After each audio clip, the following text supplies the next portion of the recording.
오늘 부활절의 말씀, 하나님 주신 말씀은 바로 하나님께서 우리를 건지시는 하나님, 사망의 음침한 골짜기에서 우리와 함께 하시는 하나님, 또한 사형 선고를 받고 무너질 상황에서 다시 우리를 그 죽은 자를 다시 살리시는 하나님의 능력 가운데 붙잡아 주시는 하나님에 대한 말씀입니다. 제가 여러분께 그림을 하나 좀 보여드리고 싶습니다. 이 그림은 프레드릭 모리츠 레츠라고 하는 분이 그린 이제 꽤 오래된 그림입니다. 이 제목은 체스 플레이어스라고 하는 체스를 두는 선수들, 체스를 두는 사람들이라는 제목인데요. 여기에 부제가 재밌습니다. 부제는 체크메이트라고 합니다. 체크메이트는 뭐냐면 우리 장기로 따지자면 장군인 거죠. 그래서 지금 여기 한번 그림을 보시면 여기 여러 인물들이 있습니다. 먼저 앞에는 두 인물이 있는데요. 빨간 옷을 입은 인물은 그냥 평범한 청년처럼 보입니다. 그러나 누가 봐도 이 청년이 수세에 몰려 있음을 우리는 그 표정만으로도 알 수 있습니다. 그 반대편에 있는 인물은 악마입니다. 위에 빨간 게 뭐가 나와 있죠?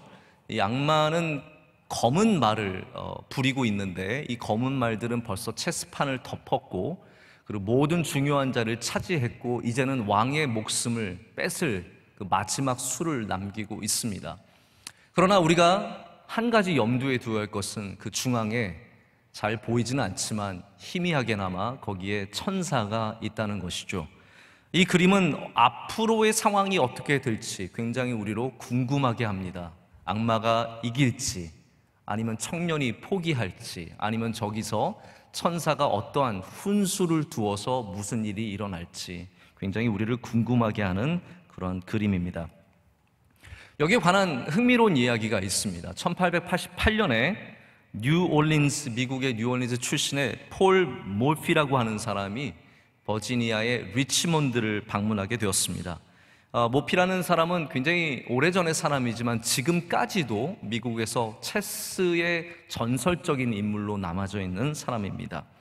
이 모피를 그때 리치몬드로 초대한 분은 해리슨이라고 하는 목사님이었습니다.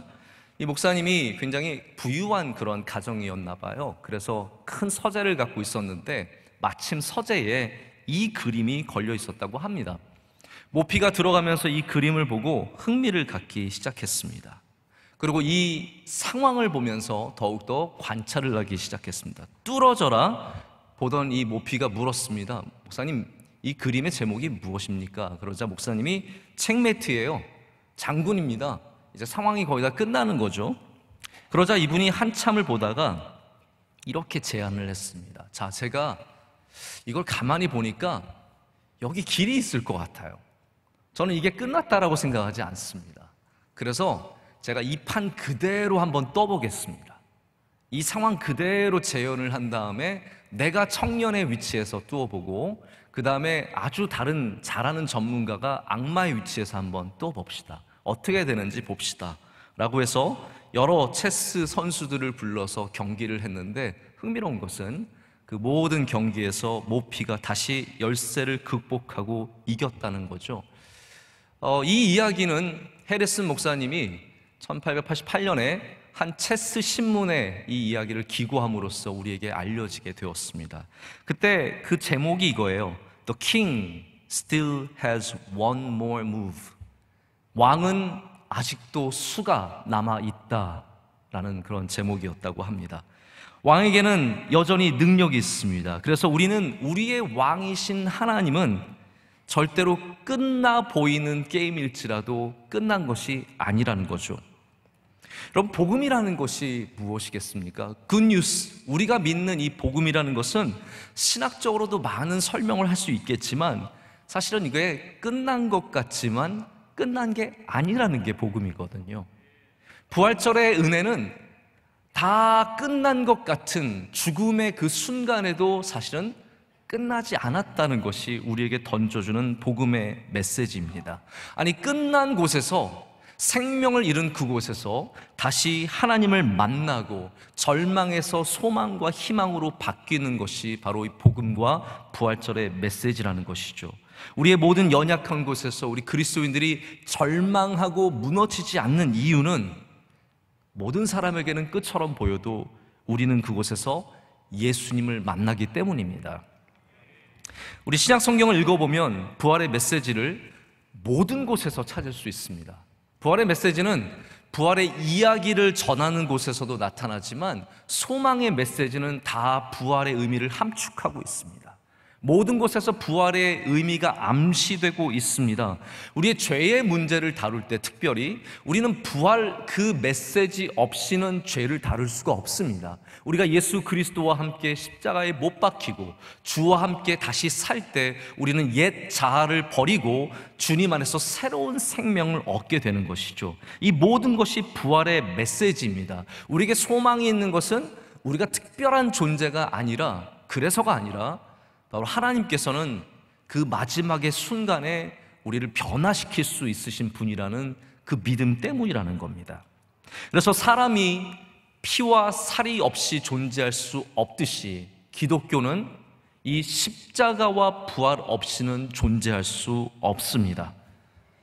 이 말씀은 고린도전서에도 나타나고 로마서에도 나타나지만 바울만 이러한 부활의 메시지를 힘차게 전한 것이 아니라 베드로전서에서 베드로도 강하게 표현하고 있고요, 우리 성경에서 수많은 곳에서 이 예수 그리스도의 부활의 은혜가 나눠지고 있습니다. 오늘 고린도후서에서 오늘 바울은 크고 어려운 그리고 심각한 순간들과 위험한 순간들에서 하나님께서 그를 건지시는 분이심을 고백을 합니다. 하나님은 여러분 건지시는 분이시잖아요. 모세의 어머니가 아들을 낳고 너무너무 기뻤지만 그 아들을 키울 수 없어서 몰래 숨겨 키우다가 울음소리를 감출 수 없을 때 갈대를 엮어서 상자를 만든 다음에 거기에 모세를 넣어서 보내잖아요. 모세가 건져지잖아요. 그래서 모세의 이름이 건져진다는 뜻이잖아요. 하나님은 건지시는 분이시라는 거예요. 8절에 바울은 자기가 당한 어려움에 대해서 이야기를 하고 있습니다. 형제들아, 우리가 아시아에서 당한 환난을 너희가 모르기를 원하지 아니하노니. 이 과거에 대한 회상은 그것이 얼마나 고통스러운 일이었는지를 조금 후에 설명을 합니다. 너무 어려워서 살 소망이 끊기는 거예요. 여러분, 어려우면요 살고 싶은 마음이 없습니다. 그러니까 바울은 어떤 얘기를 하냐면 그냥 어려웠다는 것이 아니라 어려워서 살기 싫을 정도로 그 극심한 고난 가운데 있었고 사형 선고를 받은 것 같은, 하지만 사실 여러분 바울은 날마다 사형 선고 받았거든요. 감옥에 들어갈 때마다 살아서 나올지 아니면 그곳에서 죽을지 알지 못하는 운명 아니었습니까? 근데 거기서 하나님께서 그를 건지셨다라고 고백을 하고 있습니다. 하나님은 건지시는 분이시고 건지셨고 건지실 것이며 이후에도 건지시기를 바라는 거죠. 하나님의 역사는 그래서 과거에 멈춰 있지 않습니다. 여러분, 성경을 읽는 관점이 어떠십니까? 많은 회의론자들은 성경의 첫 번째로는 기적이 있지 않았다라고 믿는 분들도 많이 있어요. 성경의 기적은 그냥 우리가 그렇게 설명을 하는 것이지 실제 일어난 일은 아니었다. 또 조금 나은 분들은 성경의 기적은 그때는 가능했지만 지금은 불가능하다라고 하는 회의론자들도 많이 있습니다. 하지만 여러분, 우리는 어떻게 믿습니까? 그때 나를 붙잡아 주셨던 하나님이, 그때 나를 고쳐주셨던 하나님이 오늘도 우리 기도하신 집사님, 또 성경 봉독하신 집사님들 다 그런 하나님의 은혜를 입은 분들이거든요. 병에서 나음을 얻었고 또 남편의 신장을 이식받아서 살게 되었고, 이 모든 것들이 하나님이 건져주신 일이라면 우린 그것을 과거에 두는 것이 아니라, 그래서 부활을 2000년 전에 그냥 사건으로만 취급하는 것이 아니라 오늘 우리를 건지시는 하나님에 대한 고백이 되어야 된다는 겁니다. 그것은 또한 앞으로 우리를 건지실, 앞으로도 우리를 계속해서 건지시는 하나님의 고백이 되어야 할 줄로 믿습니다. 그래서 오늘 우리 부활절은 바로 건지신 하나님의 이야기, 그리고 오늘 우리를 건지시는 하나님의 이야기, 앞으로 우리를 건지시는 하나님의 이야기에 대한 고백입니다. 바울이 이 건져주신 사건들에 대해서 오늘 특별한 설명을 하고 있지는 않지만, 사실 고린도 후서의 후반부에 가면 바울이 얼마나 많은 고난을 당했는지 이야기를 스스로 고백을 합니다. 이 바울의 바보장이라고도 부르기도 하고 고난장으로도 부르기도 하는 이 장에 가면 바울이 많은 고난을 당한 이야기를 쓰고 있습니다. 여기 자세히 나오진 않지만 성경에 우리가 몇 가지 사건을 추측해 볼 수 있습니다. 바울이 루스드라라고 하는 곳에 갔을 때, 여러분 기억하실지 모르겠지만 걷지 못하는 사람을 일으켜 세웠어요. 거기서 복음을 전하면서 많은 사람들의 주목을 받았습니다. 그러나 동시에 유대인들의 미움도 받았어요. 그래서 바울이 유대인들이 여러 곳에서 찾아와서 바울을 돌로 칩니다. 유대법으로 정죄하고 바울을 돌로 칩니다. 근데 돌로 친다는 건 여러분 어떤 의도가 있겠습니까? 그냥 한번 맞고 아파라? 이게 아니죠. 유대인들이 돌로 칠 때는요, 죽으라고 치는 거거든요. 이 돌을 맞고 죽으라고 치는 겁니다. 여러분께서 그런 경험 해보셨는지 모르겠는데, 사람이 뭘 던질 때요, 장난으로 던질 때와 마음 먹고 던질 때는 포즈가 완전히 달라집니다. 저희 아이들도 저희 집에서 주고받고 하는 장난을 많이 칩니다. 저희 아이가 뭘 가볍게 던질 땐 이렇게 던져요. 아빠 받아 하고 던집니다. 그럼 제가 마음이 편해요. 그러나 아들이 아빠 받아 라고 하면서 와인드업을 하면요, 그때부터는 그게 달라지는 거거든요. 투수들이 타자한테 공을 던질 때 이거 한번 쳐봐라고 던지지 않습니다. 이거 못 칠 걸 하면서 어마어마한 속도로 던지거든요. 이들은 지금 바울을 죽이려고 하는 거예요. 저는 이 말씀도 잠깐 묵상하면서 우리 한국 사회에서 돌이 얼마나 무서운가를 생각해 보게 됩니다. 우리 한국 사회에서 누군가를 비판한다는 것은 그냥 좀 아파봐, 좀 고생 좀 해봐, 좀 회개하고 좀 자숙해봐가 아니라 너 죽어라라고 던지는 거예요. 너 이거 맞고 죽어라고 얼마나 세게 던지는지 그 마음이 참 마음 아프게 다가왔어요. 바울이 루스드라에서 돌을 맞고 심하게 맞은 다음에 죽은 줄 알았어요. 아니 어쩌면 죽었을지도 몰라요. 그래서 루스드라 성 밖으로 갖다 버립니다. 성에서 맞고 성 밖으로 갖다 버려요. 그런데 하나님께서 그를 다시 일으켜 세워주시죠. 그래서 신기하게도 성경 말씀 보면 그가 다음 날 더베로 갔다라는 다른 곳으로 이동하는 모습을 보여줍니다. 그래서 하나님께서 그냥 단순한 사건에서 건져주신 것이 아니라 이렇게 죽음에서 건져주시는 일들을 맞은 겁니다. 이 환난을 당하고 고난을 파선을 당하고 강도를 맞고 죽을 뻔한 고비를 많이 넘기면서 갖게 된 부활의 신앙의 핵심이 무엇입니까? 오늘 말씀에 9절을 보면 이렇게 되어 있어요. 여러분, 이게 부활의 신앙의 정수입니다. 우리로 자신을 의지하지 말고 오직 죽은 자를 다시 살리시는 하나님만 의지하게 하심이라. 이 말씀은 무슨 말씀이냐면요, 내 힘으로 사는 것이 아니라는 거죠. 내 능력으로 사는 것이 아니라 우리 부활을 믿는 예수 그리스도를 믿는 우리 그리스도인들은 죽은 자를 살리시는 하나님을 의지하게 됩니다. 이게 부활의 신앙이에요. 부활의 신앙이 없는 사람들은 영원토록 내가 사는 길을 찾고 내가 묘수를 짜내서 여기서 벗어나려고 하는 거죠. 그러나 우리 부활을 믿는, 죽은 자를 살리시는 하나님을 믿는 사람들은 그분을 의지하는 겁니다. 나는 끝났어요. 아까 그림으로 돌아가자면 나는 수가 끝났어요. 우리 원로 목사님도 몇 번 바둑의 수에 대해서 말씀해 주셨잖아요. 내 수는 묘수 다 끝났어요. 그런데 옆에 천사가 있잖아요. 그분이 나를 다시 살려줄 수 있는 하나님의 은혜가 임하면 그 다 무너진 판에서도 다시 살아나는 은혜가 있다라는 겁니다. 사형 선고를 받은 그곳, 감옥에 들어가서 사형 선고를 받고 어찌 될지 몰라 감옥에 갇혀있는 바울과 실라에게 하나님께서 나타나셔서 그들의 옥의 문을 흔들어 주시고 문을 열어주시잖아요. 우리 그리스도인들은 그래서 삶의 끝에서 이 체스판의 마지막에서 우리 사형 선고 받은 그곳에서 절망의 그 순간에 예수님을 만납니다. 그것이 바로 부활의 메시지이며 우리에게 소망이 있는 이유인 줄로 믿습니다. 그게 바로 부활의 신앙입니다. 부활의 신앙은 그래서 그 마지막의 순간에 예수님을 의지하게 되는 거예요. 팬인가 제자인가를 쓴 카일 아이들만이라는 목사님이 계십니다. 그분의 또 다른 책이 나의 끝 예수의 시작이라는 책이 있어요. The End of Me, 나의 끝 예수의 시작. 여기서 이 아이들만 목사님은 우리의 끝이 아니라 거기서 비로소 찾게 되는 진정한 삶이 있다라고 얘기를 합니다.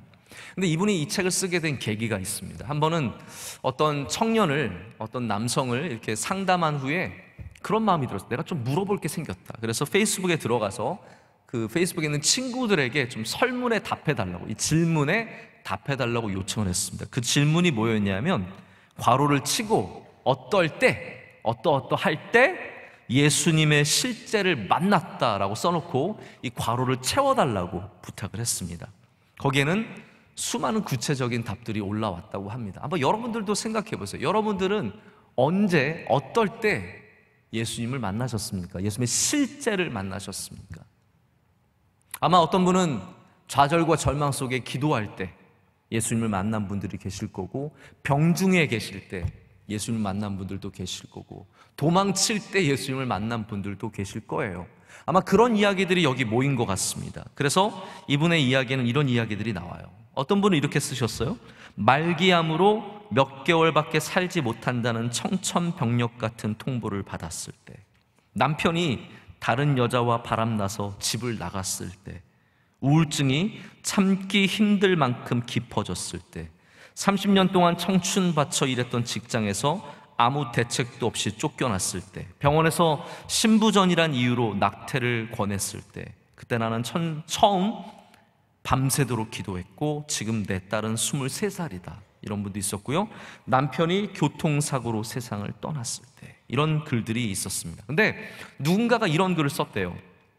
나의 끝에 이르렀을 때 비로소 예수가 나의 실제가 되었다. 그리고 이것이 이분의 책의 제목이 되었습니다. When I reach the end of me, 내가 그 나의 끝에 이르렀을 때, 마지막의 순간에 이르렀을 때 천사를 바라보게 되는 것이고, 부활하신 주님을 바라보게 되시는 것이고, 죽은 자를 살리시는 하나님을 의지하게 되고, 그것이 바로 부활의 신앙이라는 겁니다. 부활의 메시지는 여러분 위로의 메시지입니다. 할렐루야. 바울이 이렇게 고난의 이야기를 쓰는 이유가 있습니다. 왜 환난을 당했는지, 고난을 당했는지. 그래서 바울의 바보장을 우리가 바보장이라고 하는 이유는 그가 환난을 당한 것을 자랑으로 여겨서 쓴 게 아니기 때문입니다. 나 정말 어려웠다는 거죠.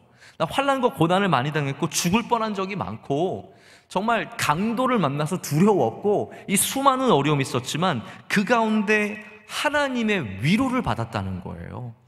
하나님이 주신 위로가 있었다는 겁니다. 그리고 그 위로를 오늘 이 말씀을 통해서 고린도 교회에도 전하기를 원했기 때문입니다.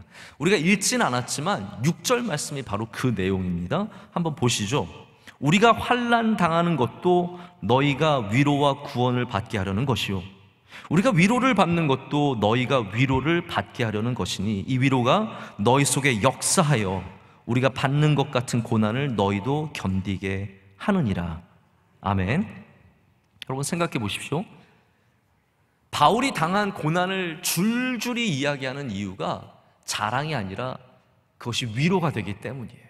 수많은 고난 속에 있는 사람들에게 위로가 되기 때문입니다. 제가 뭐 어쩔 수 없을 때, 꼭 해야 될 때 가끔씩 저희 가정 이야기를 합니다. 우리 아내와 제가 10년 동안 아이가 없어서, 그리고 2번이나 유산하면서 정말 힘들고 괴로웠던 이야기를 하죠. 그러나 그것이 우리가 뭐 기도를 많이 해서 아이를 갖게 되었어요, 혹은 우리가 믿음이 여러분보다 훨씬 더 뛰어나서 아기가 생긴 겁니다를 얘기하기 위해서가 아니죠. 우리가 그 고난의 이야기, 이거 자랑 아니거든요. 고난의 이야기거든요. 그 이야기를 붙잡고 그 이야기를 드리는 이유는 우리는 그게 끝인 줄 알았거든요. 10년이면 끝 아니에요? 10년 정도면 많이 노력한 거잖아요. 그게 끝인 줄 알았는데 그 끝에서 우리가 하나님의 은혜를 누려봤기 때문이에요. 그 끝에서 도와주시는 예수님의 은혜를 누려봤기 때문입니다. 그리고 이것은 다시 말씀드리면 자랑이 아니라 또 다른 아픔 속에 있는 분들에게 위로가 될 것을 저희가 믿기 때문입니다. 지금도 결혼을 안 한다는 얘기도 많고 결혼해도 애를 안 낳는다고 말하는 분들도 많은데, 정작 어려운 것은 정말 아기를 갖고 싶은 분들은 갖지 못하는 분들이 너무 많이 있습니다. 우리 교회 안에도 많이 계시거든요. 저희가 그분들을 위해서 기도할 때 그게 위로가 되잖아요. 5년 동안 아이가 없는 분들, 꽤 긴 시간이잖아요. 저한테 와서 목사님 저희 5년 동안 아이가 없어서 기도해 주세요 그러면 그분들이 제 10년 이야기를 듣고 다 제 앞에서 겸손해져요. 숙연해져요. 5년은 아무것도 아니거든요. 그게 위로예요. 7년 동안 아이가 없는 분들이 오셔서 위로를 받고 가시는 거예요. 저희가 포기하지 말라고, 기도하라고, 주님께서 도와주신다라고. 시험관을 해도 포기하지 말고, 기도를 해도 포기하지 말고 끝까지 주님 붙잡으라고 말씀을 드리는 것은 바로 우리가 그런 고난 속에서 건져주시는 하나님의 은혜를 누려봤기 때문입니다. 그래서 부활의 은혜는 반드시 위로의 은혜가 되는 겁니다. 위로의 은혜. 원로 목사님이 때로는 종종 농촌에서의 그 가난했던 삶을 말씀하시고 어려웠던 수많은 일들을 말씀하시는 이유, 신앙의 도전 속에서 수많은 방해와 어려움 속에서 믿음을 지킨 이야기를 하시는 이유가 내가 훌륭해서 믿음을 지켰어요가 아니라 지금 믿음을 환난 중에 지키는 분들을 위해서 위로를 전해주시는 겁니다. 그것이 바로 부활의 위로의 메시지이며 오늘 우리가 본문에서 찾는 메시지예요. 저희 둘째가 7달 만에 태어나서 1kg로 태어나서 84일을 중환자실에 있고 태어나서 일주일 만에 심장 수술을 받고 지금도 목소리 후유증을 갖고 있는 이야기를 드리는 것도 저희가 그곳에서, 그 끝에서 살 수 있을까, 사형 선고를 받은 것 같은 그 끝에서 예수님을 만난 놀라운 부활의 은혜를 누렸기 때문입니다. 이 모든 것이 우리에게 은혜가 되기를, 위로가 되기를 원합니다. 그래서 죽은 자를 살리시는 하나님을 의지하는 것은, 여러분 꼭 다시 한번 말씀을 드릴게요. 잘 들어보시기 바랍니다. 죽은 자를 살리시는 하나님을 의지하는 것은 어리석은 일이 아니라 우리의 유일한 소망이며 위로입니다. 이것이 우리의 소망이에요. 죽은 자를 살리신 하나님을 믿는 믿음입니다. 제가 초반에도 말씀을 드렸지만 부활은 이게 이야기거든요. 예수님께서 어떻게 사셨는지에 대한 제자들의 이야기예요. 그래서 부활절에 부활의 신학을 얘기하면 굉장히 어렵습니다. 부활은 신학이 아니라 이야기예요. 부활은 우리의 그냥 신조가 아니라 제자들로부터 받은 이야기예요. 그래서 부활절에는 이야기가 풍성해야 돼요. 바울은 부활의 이야기를 때로는 말씀 가운데 신학적으로 정하기도 하지만 이 이야기를 통해서 내가 살아난 이야기, 나를 건져주신, 앞으로도 건지실, 그리고 그 이후에도 건지실 하나님에 대한 이야기를 통해서 우리에게 전해주는 겁니다. 저도 그래서 오늘 부활절날 여러분에게 어려운 부활의 이야기를 드리는 것이 아니라 이야기를 드리길 원하는 거예요. 그래서 마지막 한 가지 이야기만 더 드리고 말씀을 맺고자 합니다. 제가 한 프로그램에서 듣게 된 어떤 청년의 이야기, 이 친구는 아프리카 잠비아에 사는 청년인데 이름이 데이빗 왓슨, 여기까지 굉장히 서양적인 이름이잖아요. 근데 그 다음에는 음마빌라예요. 데이빗 왓슨 음마빌라예요. 이 친구는 부모님을 따라서 어렸을 때 아주 작은 동네로 이주를 하게 되었습니다. 잠비아의 부족한 언어도 다르고 문화도 다른 곳이었기 때문에 가서 언어도 모르고 아무것도 몰랐대요.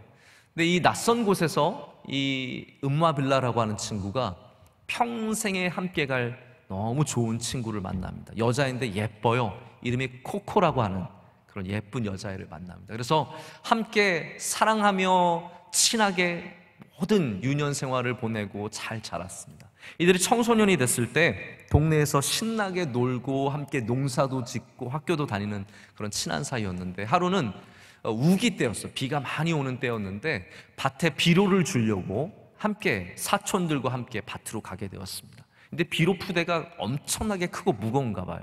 한 부대가 100kg래요.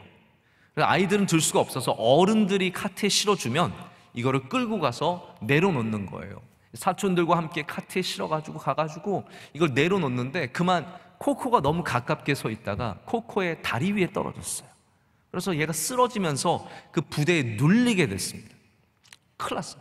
아이들이 가서 들려 그래도 들려지지가 않는 거죠. 그래서 동네까지 또 돌아가서 어른들을 데리고 왔어요. 데리고 와서 어른들이 겨우 이제 구조를 한 겁니다. 꺼내 보니까 다리가 심하게 부러졌어요. 큰일 났어요. 병원에 빨리 가야 되는데 우기라서 갈 수가 없어요. 땅이 너무 질어가지고 아무도 움직일 수가 없는 거예요. 수십 킬로 떨어진 곳에 갈 방법이 없습니다. 그래서 이 동네의 어른들이 모여서 우리 이 동네에 내려오는 그 신 앞에서 이거 막 행위를 하고 주술적인 행위를 하고 막 고쳐보려고 다 해본 거죠. 며칠이 이렇게 시간이 지나갔습니다. 그러고 나서야 마침내 좀 땅이 말랐을 때 병원에 갈 수 있게 되었습니다. 코코를 보내면서 데이빗이 이 음마빌라가 정말 잘 다녀오라고 안타까운 마음으로 보낸 거죠. 며칠이 지났습니다. 드디어 코코가 돌아왔어요. 신나가지고 코코의 집으로 뛰어왔어요. 괜찮니? 잘 돌아왔니? 묻는데 코코의 표정이 좋지 않습니다.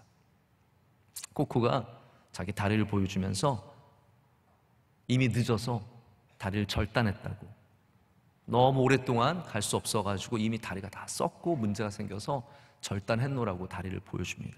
그때부터 코코는 정말 침울한 시기를 보냅니다. 너무 슬프고 괴롭고, 이 잠비아뿐만 아니라 아프리카의 많은 지역들이 이 장애인을 저주받은 사람들로 여기기 때문에 침을 뱉고 저주하고 돌아가고 피하는 그런 아주 안 좋은 그런 관습이 있거든요.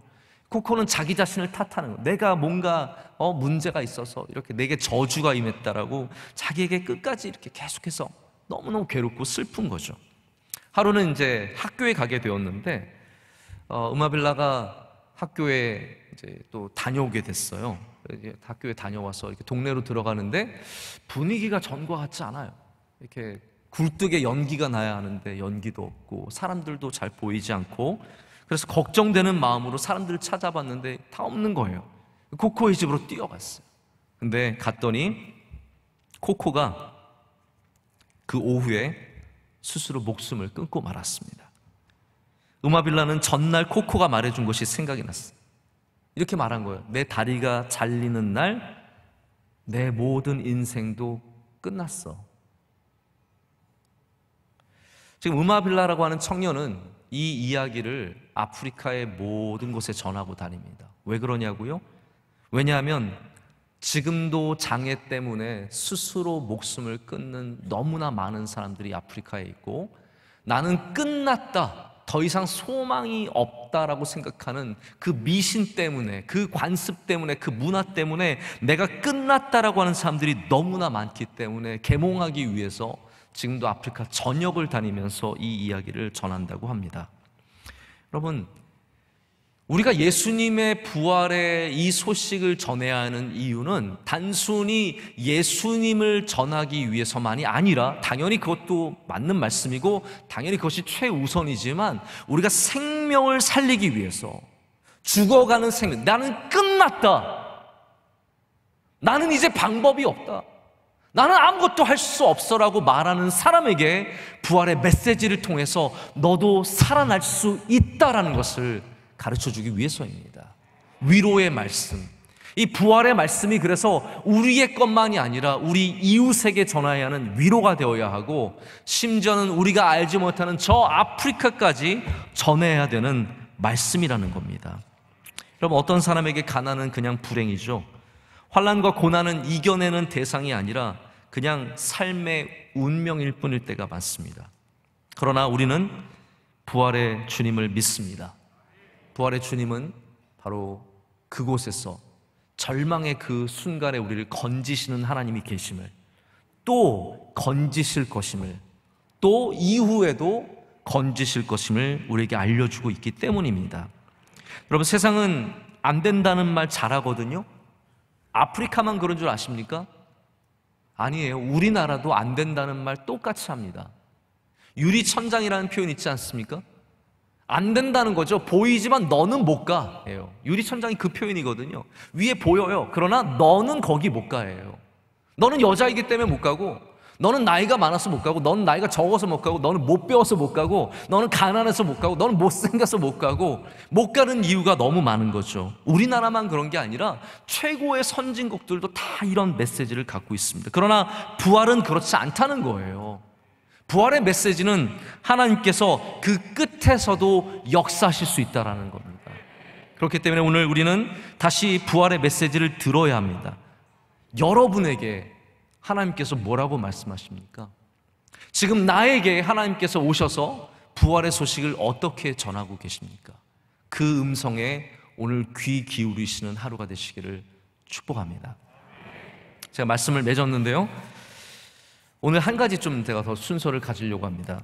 우리 1년 넘게 대부분의 예배를 이렇게 반도 안 되는 20%, 가장 많이 올 때가 20%인데 20% 우리 대면 예배, 나머지는 전부 다 모지 못하는 상황에서 예배를 드리고 있거든요. 제가 그래서 오늘 예배는 마지막 순간에, 이 순간에 우리 함께 예배 드리는, 유튜브로 예배 드리는, 또 C채널로 예배 드리는 분들을 좀 축복하는 시간을 가졌으면 좋겠어요.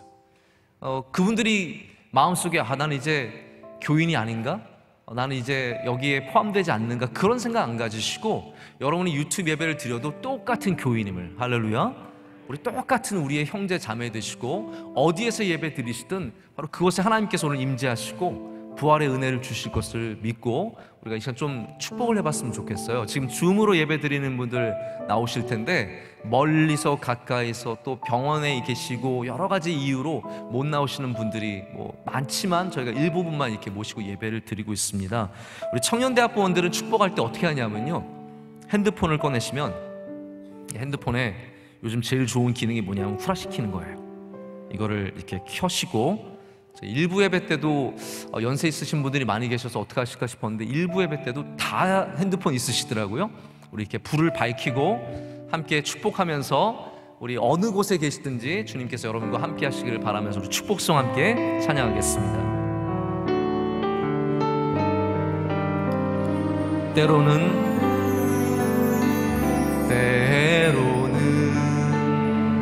너의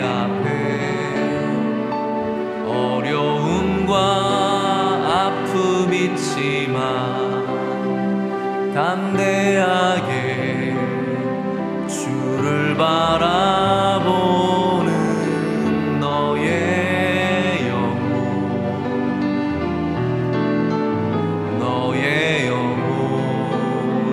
주님 볼 때 얼마나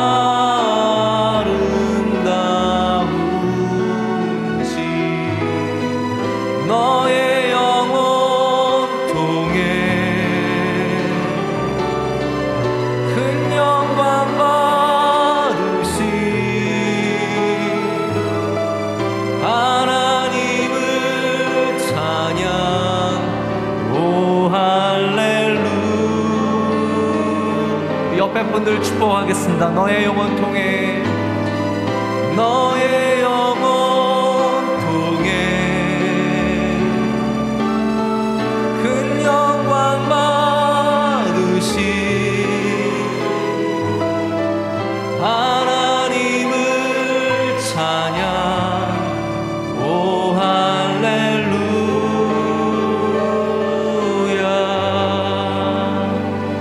하나님 아버지 감사합니다.